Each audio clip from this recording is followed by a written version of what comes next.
నమస్తే, welcome to KVR News 9 bulletin లో ముందుగా హెడ్లైన్స్ చూద్దాం.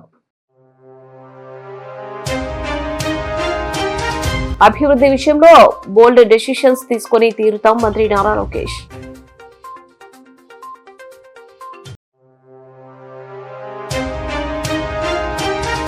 పెన్షన్ విధానంలో దేశానికి ఆదర్శం ఆంధ్రప్రదేశ్.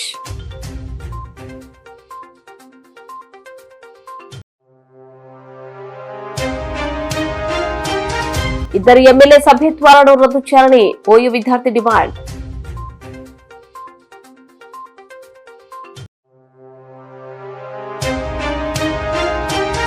సింగరాయకొండలో లబ్ధిదారులకు స్పౌజ్ పింఛన్లు మంత్రి స్వామి పంపిణీ.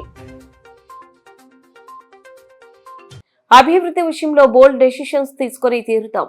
విజయవాడలో ఆర్టీసీ ల్యాండ్ తీసుకుని HCL కి ఇచ్చాం. ఆర్టీసీకి వేరే చోట భూమి కేటాయించాం.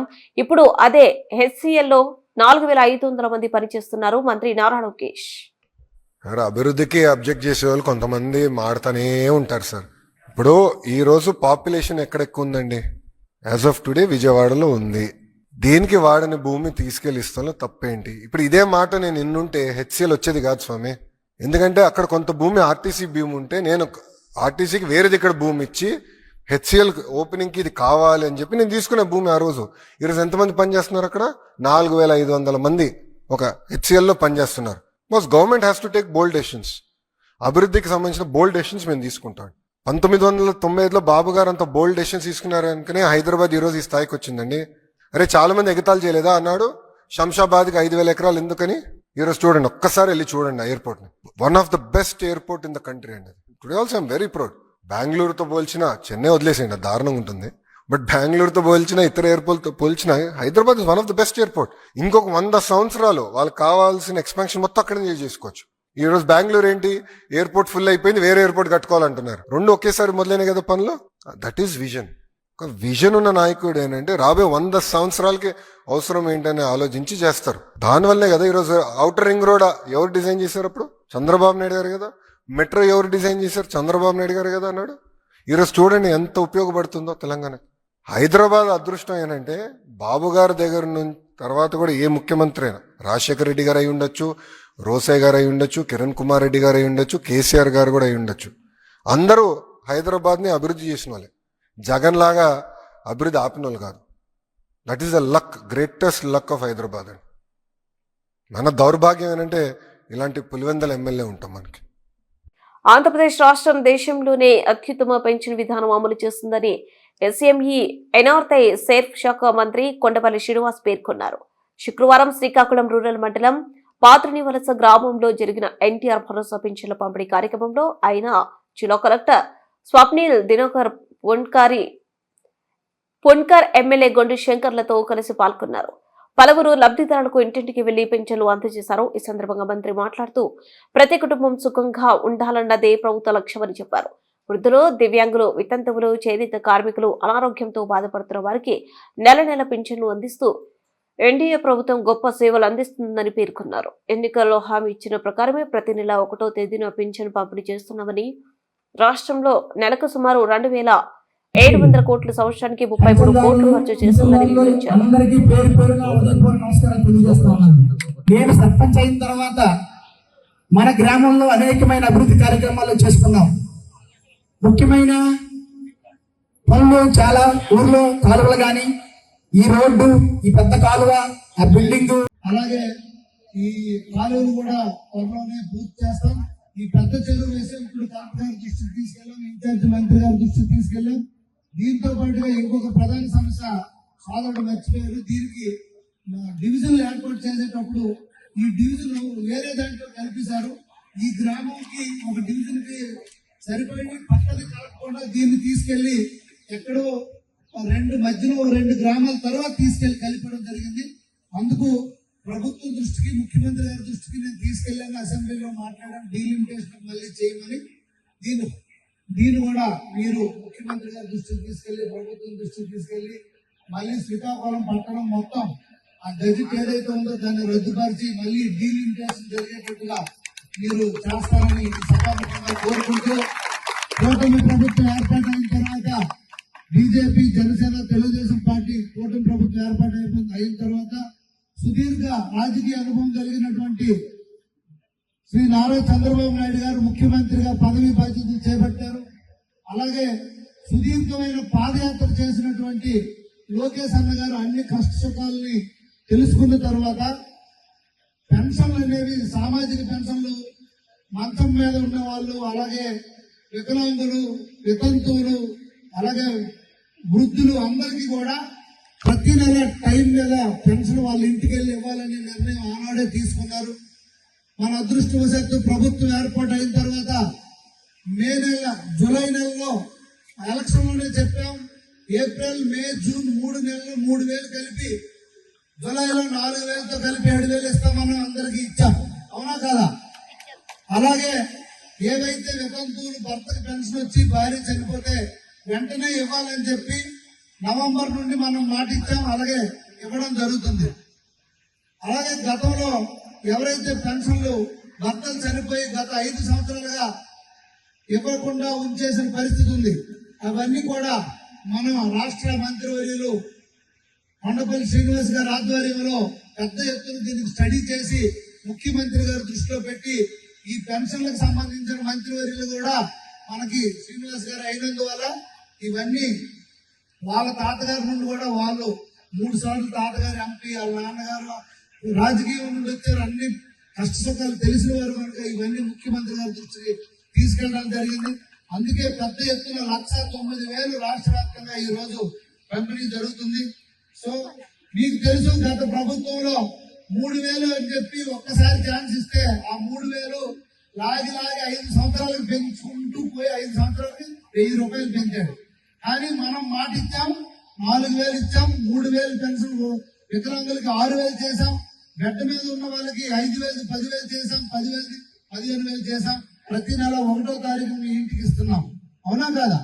అయితే ఇంకా చాలా మంది కొత్త వారు పెన్షన్ రావాల్సి ఉన్నారు. వారు కంగారు పడద్దు, వారికి కూడా రానున్న 3-4 నెలల్లో మీకు ఇవ్వడం జరుగుతుంది కనుక మీరందరూ గమనించాలి. అలాగే తల్లికి వందనం ఎంతమంది కంటే అంతమందికి ఇవ్వడం జరిగింది. అలాగే రేపు రైతు అన్నదాత సుఖీభావ మనం 7,000, 6,000, 20,000 అయిపోతున్నాం. అలాగే ప్రతి ఒక్కరికి అర్హులైన వారికి సంక్షేమ పథకాలు అందించి ఈ గ్రామానికి ఈ ప్రభుత్వం వచ్చిన తర్వాత 80 లక్షలతో రోడ్లు, అక్కడ 20 లక్షలతో తార్ రోడ్డు, 40 లక్షలతో కాలు డ్రైన్లు మేము మంజూరు చేశాం. 1,500,000 రూపాయలు పైచిలకు ఈ ప్రభుత్వం వచ్చిన తర్వాత ఈ గ్రామానికి ఇవ్వడం జరిగింది. త్రాగునీరుకి ఇబ్బంది ఉంది.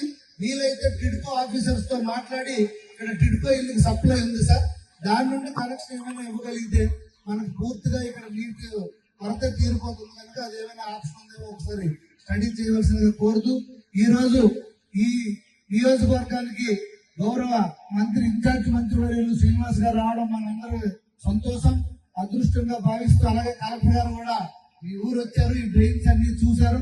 అన్ని ఫేజ్డ్ మేనర్ ఏదైతే ప్రయారిటీ ఏది ముందు చేయాలి అర్జెంట్ అని ఆలోచించి దాని ప్రకారం రానున్న రోజుల్లో పూర్తిగా ఇక్కడ వసతులన్నీ కల్పిస్తామని తెలియజేసుకుంటూ ఈ రోజు ఈ కార్యక్రమాన్ని ఇంత దిగ్విజయం చేసిన గ్రామ ప్రజలందరికీ పేరు పేరున నా హృదయపూర్వక నమస్కారాలు, ధన్యవాదాలు తెలియజేసుకుంటూ ఈ కార్యక్రమాన్ని ఉద్దేశించి గౌరవ కలెక్టర్ గారు మాట్లాడవలసిందిగా కోరుచున్నాను.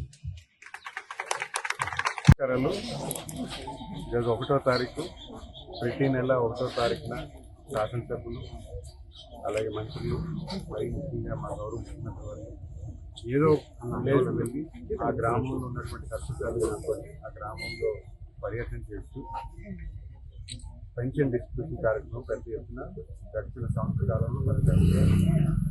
ఈ సంవత్సర కాలంలో ప్రతి శాసనసభ్యులు కూడా 1వ తారీఖున పార్టిసిపేట్ చేయడమే కాకుండా ఆ గ్రామాల్లో మంచి ప్రభుత్వం చేసినటువంటి విధి విధానాలు తెలియజేస్తూ ప్రజల తాలూకు కష్టాలు కూడా తెలుసుకోవడం జరుగుతుంది. మరి ఈరోజు గౌరవ ముఖ్యమంత్రి వారు కడప జిల్లాలో పర్యటన చేస్తున్నారు. ఈరోజు నేను ఇక్కడ శ్రీకాకుళం జిల్లాలో ఇక్కడ రావడం జరిగింది. ఇక్కడ మొదటిగా ఈ 1వ తారీఖున సుమారు 1,09,200 మంది స్పౌస్ పెన్షన్స్ ఇవ్వడం జరిగింది. ఈ స్పౌస్ పెన్షన్స్ కూడా గత 9/19 నుంచి 2024 మధ్యలో ఎవరికైతే స్పౌస్ పెన్షన్ ఇవ్వకుండా చేశారో, అంటే మనం భర్త చనిపోతే వెంటనే వైఫ్కి ఇచ్చే పెన్షన్ మనం గత నవంబర్ నుంచి ఆల్రెడీ మొదలు పెట్టాము. కానీ మాకు తెలిసింది ఏంటంటే గత 5 సంవత్సరాలుగా చాలా మంది స్పౌస్ పెన్షన్స్ ఇవ్వకపోవడం జరిగింది. వాళ్ళందరినీ కూడా ఐడెంటిఫై చేశాము. సుమారు 82,500 మందికి అది గౌరవ ముఖ్యమంత్రి గారు వెంటనే ఇమ్మని చెప్పడం జరిగింది. ఎవరైతే భర్త చనిపోయి వైఫ్ ఎవరైతే ఉన్నారు, భార్య ఎవరైతే ఉన్నారు, వాళ్ళకి వెంటనే పెన్షన్ శాంక్షన్ చేశాము. ఈ 1,82,500 ప్లస్ ఈ 2 మంత్స్లో ఉన్నటువంటి 25,000 సుమారు 1,09,500 పెన్షన్స్, ఈ నెలవారీ బడ్జెట్గా 43.5 కోట్ల రూపాయలు ఖర్చు వెంటనే శాంక్షన్ చేశాము. ఈ రోజు నుంచి ఈ నెల నుంచి వాళ్ళందరికీ కూడా పెన్షన్ డిస్ట్రిబ్యూట్ చేయడం జరుగుతుంది. డెఫినెట్గా గౌరవ ముఖ్యమంత్రి వాళ్ళు ఒక మంచి పరిపాలన ఈ రాష్ట్రానికి అందిస్తున్నారు. అన్ని రకాలుగా అభివృద్ధి కలవరుస్తున్నారు, సంక్షేమం కలవరుస్తున్నారు. అంతేకాకుండా ఏవైతే ఎలక్షన్ ప్రామిస్ ఉందో అన్నదాత సుఖీభవ, అది కూడా రేపు పెద్ద ఎత్తున ప్రతి నియోజకవర్గంలో కూడా రైతులందరికీ కూడా డబ్బులు ఇవ్వడం జరుగుతుంది. అది కూడా ఒక ఎలక్షన్ ప్రామిస్ ఫుల్ఫిల్ చేస్తున్నాము. ఆగస్టు 15న మహిళలకు ఉచిత బస్సు కూడా, అది కూడా మేము కార్యాచరణ చేస్తున్నాము. ఏవైతే ఎలక్షన్ ప్రామిస్ ఇచ్చామో ఒక సంవత్సర కాలంలో ఇవన్నీ చేయడం అంటే అది చిన్న విషయం కాదు. అంటే ఒక దుర్మార్గమైన పరిపాలన తర్వాత ప్రభుత్వం ఏర్పడింది. ఒక లోటు బడ్జెట్తో ఇన్ని ఎలక్షన్ ప్రామిస్ ఫుల్ఫిల్ చేశాము. ఖచ్చితంగా ఒక మంచి పరిపాలన ప్రధానికి అందజేస్తున్నాము. మరి అంతేకాకుండా మనం కూడా ఒక విశ్లేషణ చేసుకోవాలి. 19 నుంచి 24 ఉన్నటువంటి వాళ్ళ ప్రభుత్వంలో సంవత్సర వ్యవధిలో వాళ్ళు ఎన్ని ప్రామిసులు నిలబెట్టుకున్నారు? వాళ్ళు నిజంగా చెప్తున్నటువంటి పరిస్థితి ఏదో 5 సంవత్సరాలు చెప్పుకుంటున్నారు కదా, 5 సంవత్సరాలు కాదు, వాళ్ళ మొదటి సంవత్సరంలో ఎన్ని ఎలక్షన్ ప్రామిసులు నిలబెట్టుకున్నారు, ఎన్ని డెసిషన్స్ తీసుకున్నారు, ఎంతమందికి లబ్ధి చేకూర్చారు? వాళ్ళు కనీసం శాండ్ పాలసీని కూడా డిఫైన్ చేసుకోలేకపోయారు మొదటి సంవత్సరంలో. మనకు తెలిసి శ్రీకాకుళం వాసుల కింద, విజయనగరం వాసుల కింద శాండ్ని టైట్ చేసి చాలా మంది కార్మికులకు ఉపాధి లేకుండా చేశారు. సో అంటే ఎందుకు చెప్తున్నారంటే సంవత్సర కాలంలో ఇంత పటిష్టంగా ప్రభుత్వం ప్రతి నిర్ణయాన్ని తీసుకొని ప్రజలకు మంచి పరిపాలన ఇవ్వాలని, ఏ ఇబ్బంది లేకుండా పరిపాలన చేయాలనేది మంచి ఆలోచనతో. ఎందుకంటే నాకు తెలుసు సుమారు 140 డెసిషన్స్ తీసుకోవడం వల్ల కోట్లాది మందికి లబ్ధి చేకూర్చింది. గత ప్రభుత్వంలో ఉన్నటువంటి మా యువ నాయకులు లోకేష్ గారు పాదయాత్ర చేస్తున్నప్పుడు ఎక్కడెక్కడైతే ఇష్యూస్ ఉన్నాయో అవన్నీ కూడా రాసుకొని సుమారు 140 డెసిషన్స్ తీసుకొని ఎంతో మందికి ఈరోజు మేలు చేకూర్చేలాగా ఈ ప్రభుత్వం పనిచేస్తుంది. ఇవన్నీ కూడా సంవత్సర కాలం అంటే చిన్న విషయం కాదు, అది కూడా లోటు బడ్జెట్. ఇవన్నీ కూడా ప్రజలు గమనిస్తున్నారు, ప్రజలు మాతో ఉన్నారు. ఖచ్చితంగా ఈ రాష్ట్రాన్ని ప్రపంచ పటంలో హైదరాబాద్ ఎలాగైతే నెలకొల్పారో అదే ప్రాతినిధ్యంతో ఈ రాష్ట్రాన్ని మంచి దశలో తీసుకెళ్తారని అందరూ కూడా నమ్మకం. ఇద్దరు ఎమ్మెల్యే సభ్యత్వాలను రద్దు చేయాలని ఓయూ విద్యార్థి ఉద్యమ నేత కోట శ్రీనివాస్ గౌడ్ డిమాండ్. గత ఎన్నికల్లో మామ అల్లుళ్లు తప్పుడు అఫిడవిట్లు సమర్పించారు. మామ అల్లుళ్లు పలు ఆస్తులను అఫిడవిట్లు చూపించలేదు. 2023 ఎన్నికల్లో చాముకుర మల్లారెడ్డి, మర్రి రాజశేఖర్ రెడ్డి తప్పుడు ఎన్నికల అఫిడవిట్ దాఖలు చేశారు. మల్లారెడ్డి సుమారు 200 కోట్ల విలువైన పోచంపల్లి, కండ్లకోయ, దూలపల్లి గ్రామాలలోని 21 ఎకరాల భూమిని చూపించలేదు. ఎమ్మెల్యే రాజశేఖర్ రెడ్డి దూలపల్లి గ్రామంలోని సుమారు 100 కోట్లకు పైగా విలువైన 2 ఎకరాల భూమిని ఎన్నికల అఫిడవిట్ లో చూపించలేదు. ఎలక్షన్ కమిషన్ ను తప్పుదారి పట్టించి ప్రజలను వంచారు. ఇద్దరు ఎమ్మెల్యేల విషయంలో హైకోర్టును ఆశ్రయిస్తాం. మల్లారెడ్డి అక్రమాలు చాలా ఉన్నాయి, త్వరలోనే బయట పెడతాం. సమాచార హక్కు చట్టం ద్వారా పూర్తి సమాచారం తమ వద్ద ఉంది. తప్పుడు అఫిడవిట్ సమర్పించిన, అదే విధంగా వాళ్ళ సమాచారాన్ని గోప్యతను దాచిపెట్టినా కూడా వాళ్ళ పైన ప్రజాప్రాతినిధ్య చట్ట ప్రకారం వాళ్ళు శిక్షకు అర్హులు అని వాళ్ళ సభ్యత్వాన్ని కూడా రద్దు చేసే అధికారం ఉంది అని కూడా ఆ చట్టంలో చెప్తా ఉంది. కాబట్టి మరి మేడ్చల్ ఎమ్మెల్యే అయినటువంటి మల్లారెడ్డి, మల్కాజ్గిరి ఎమ్మెల్యే అయినటువంటి మరి రాజశేఖర్ రెడ్డి ఇద్దరు కూడా ఇలా ఎలక్షన్ అఫిడవిట్ లో ఒక తప్పుడు అఫిడవిట్ లో సుమారు మల్లారెడ్డి 21 ఎకరాలని మీకు అఫిడవిట్ లో మీకు చెప్పడం జరుగుతుంది.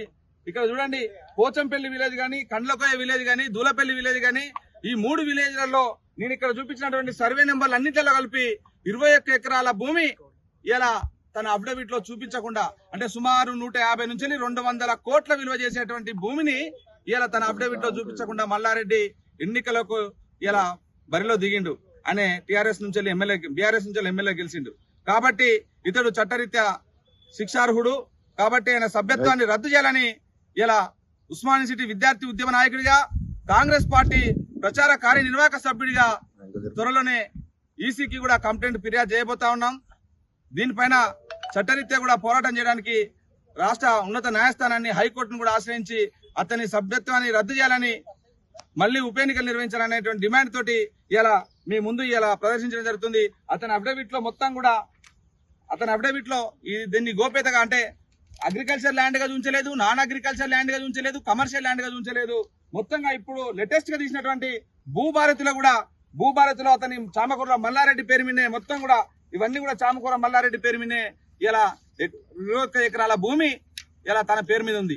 మరి ఈ రకంగా ఎలక్షన్ కమిషన్ పక్కదోర పట్టించినటువంటి మల్లారెడ్డి పైన చర్యలు తీసుకోవాలని త్వరలోనే ఇప్పుడు ఈ 2-3 రోజులలో ఎలక్షన్ కమిషన్ టైం తీసుకొని కూడా కలవడం జరుగుతుంది.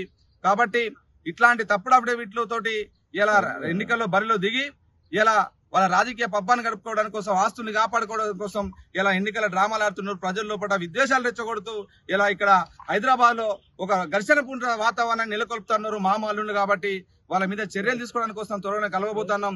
ఇలా మల్లారెడ్డి అతని అవినీతి చిట్టా అంతా కూడా 1.5 సంవత్సరాల కాలంగా మొత్తం తీయడం జరిగింది. జేఎన్టీయూ అతను అక్రమంగా ప్రజల రక్త మాంసాలను పీల్చి సంపాదించినటువంటి 1000 కోట్ల భూములు, ఇలా ఎకరాలు అన్ని కూడా అతని అప్డేట్ మొత్తం కూడా వాటిని అన్నిటిని కూడా ఆర్టీఐ ద్వారా సేకరించడం జరిగింది. ఇప్పటికీ జేఎన్టీయూ రిజిస్ట్రార్ కానీ అదేవిధంగా హైయర్ ఎడ్యుకేషన్ కౌన్సిల్ చైర్మన్ కానీ పలుసార్లు ఫిర్యాదు చేసినా కూడా వాళ్ళు స్పందించకపోవడంతో టెక్నికల్ ఎడ్యుకేషన్ కమిషన్ అనేటువంటి దేవసేన మేడం గారిని కూడా కలవడం జరిగింది. మొత్తం పూర్తి సాక్ష్యాధారాలతో సహా మేడం గారికి అప్పచెప్పడం జరిగింది. దానిపైన కూడా విచారణ మొదలైంది. ఇంకో కుంభకోణం కూడా మల్లారెడ్డి మామాల్లుళ్ళు ఇద్దరు కలిసి చేసినటువంటి కుంభకోణం ఉంది. సాక్ష్యాధారాలు మొత్తం కూడా ఆర్టీఐ ద్వారా రావడం జరిగింది. ఇంకో కొంత సమాచారం వచ్చేది. ఆ కుంభకోణాన్ని కూడా త్వరలో మీడియా ముందు ప్రవేశపెడతా. ఈ రకంగా ఇలా 1000 కోట్ల ఆస్తులు ప్రజల్ని దోసుకొని వంచి మోసం చేసి ఇలా ఎన్నికల బరిలో నిలిచి ప్రజలను మోసపూరిత మాటలతోటి ఇలా తప్పుడు అఫిడవిట్లతోటి గెలిచినటువంటి మల్లారెడ్డి అదేవిధంగా మరి రాజశేఖర రెడ్డిల ఎమ్మెల్యే అభ్యర్థిత్వాన్ని రద్దు చేయాలని అక్కడ మేము ఎలక్షన్ కమిషన్ కోరడం జరుగుతుంది. సింగరాయకొండలో లబ్ధిదారులకు స్పౌజ్ పెన్షన్లు మంత్రి స్వామి ఈ రోజు పంపిణీ చేశారు. ఈ సందర్భంగా సింగరాయకొండ పంచాయతీ ఆఫీసులో లబ్ధిదారుల సమావేశంలో మాట్లాడుతూ రాష్ట్రంలో కొత్తగా 1.9 లక్షల మందికి స్పౌజ్ పెన్షన్లు ఇచ్చామని, గత 5 ఏళ్ల వైసీపీ పాలనలో భర్త చనిపోయిన ఒక మహిళకు స్పౌజ్ పెన్షన్ ఇవ్వలేదు అని తెలిపారు. కూటమి ప్రభుత్వం వచ్చిన తర్వాత 2 నెలలు పింఛన్ ఇవ్వకపోయినా 3వ నెల అన్ని కలిపి ఇస్తున్నామని చెప్పారు. రేపు రైతుల ఖాతాలో అన్నదాత సుఖీభవ డబ్బులు వేస్తున్నామని, ఆగస్టు 15 నుంచి మహిళలకు ఉచిత బస్సు ప్రయాణ సౌకర్యం కల్పిస్తున్నట్లు హర్ష ధ్యానాల మధ్య తెలిపారు. డబ్బులు వచ్చినాయా స్కూల్కి మనవాళ్ళు వాళ్ళకి వచ్చి నేను చెప్పలేదా అక్కడైనా కానీ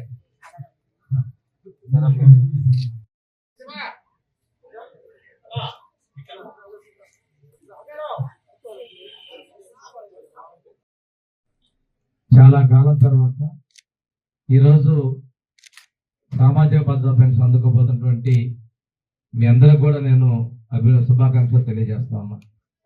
ఎందుకంటే ఈరోజు రాష్ట్రంలో 1,08,200 మందికి మీలాగా 2019 నుంచి ఇప్పటి వరకు భాగస్వాములు కోల్పోయి ఆ రోజు వాళ్ళు పెన్షన్ తీసుకుంటా ఉంటే చనిపోయిన తర్వాత గత ప్రభుత్వం ఇవ్వని కారణంగా ఎప్పుడో రావాల్సిన పెన్షన్ మీరు ఈరోజు ప్రభుత్వం ఇచ్చింది. దాదాపుగా 4 నెలల క్రితం అప్పుడు చనిపోయిన వాళ్ళకి వెంటనే పెన్షన్లు ఇవ్వడాన్ని చేయడం జరిగింది. కానీ ఈ విధిగా తీసుకుంటే చాలా మంది లెక్కలు తీసాము. మేము వెరిఫై చేస్తే ఆ పెన్షన్ అర్హత ఉన్న వాళ్ళు కూడా చనిపోయి ఉన్నారు. పెన్షన్ తీసుకోవాల్సిన వాళ్ళు గత ప్రభుత్వం నిర్లక్ష్యం వల్ల. బులెటిన్ ముగించే ముందు హెడ్లైన్స్ మరోసారి. అభివృద్ధి విషయంలో బోల్డ్ డెసిషన్స్ తీసుకొని తీరుతాం మంత్రి నారా లోకేష్.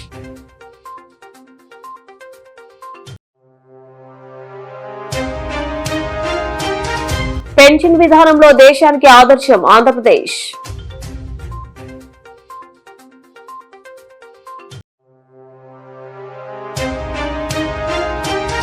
ఇద్దరు ఎమ్మెల్యే సభ్యత్వాలను రద్దు చేయాలని ఓయూ విద్యార్థి డిమాండ్.